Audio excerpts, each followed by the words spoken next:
जय शिवराय मंडळी. मी पत्रकार अमृत झांबरे. शिवश्री न्यूज मध्ये तुमच्या सगळ्यांचं खूप खूप स्वागत. आजचा विषय आहे शिरूरचं ट्रॅफिक.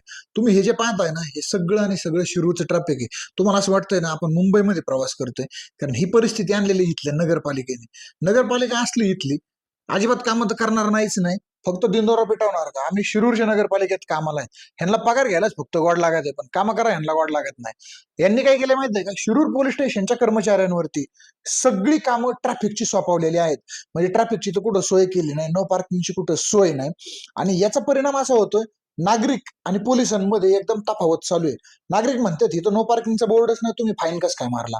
आणि जर पोलिसांनी फाईन नाही मारला तर नागरिक अजिबातच एकदम शिस्तीत राहत नाहीत, शिस्तीत त्यांच्या गाड्यात चालत नाहीत, गाड्या शिस्तीत कुठं पार्किंगच होत नाही, कुठे रस्त्यात आडव्या तेडव्या कशा बी गाड्या लावलेल्या राहतात.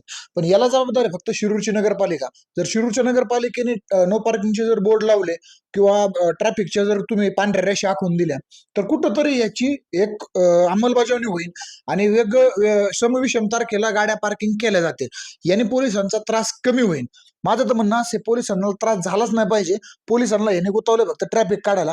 पोलीस आहेत का सिक्युरिटी गार्ड आहेत, यांनाच कळाना अशी अवस्था यांनी हे नगरपालिकेने करून ठेवले. आता आता कुठंतरी बर्गे साहेब कुठेतरी बर्गे साहेबांना जाग आलेली आहे आणि त्यांनी चालू केलेलं आहे स्वच्छतेचं काम. पण सिओनला कधी जाग येणार आणि ट्रॅफिकचा प्रश्न सुटणार कधी? हाच माझा सगळ्यात मोठा प्रश्न आहे.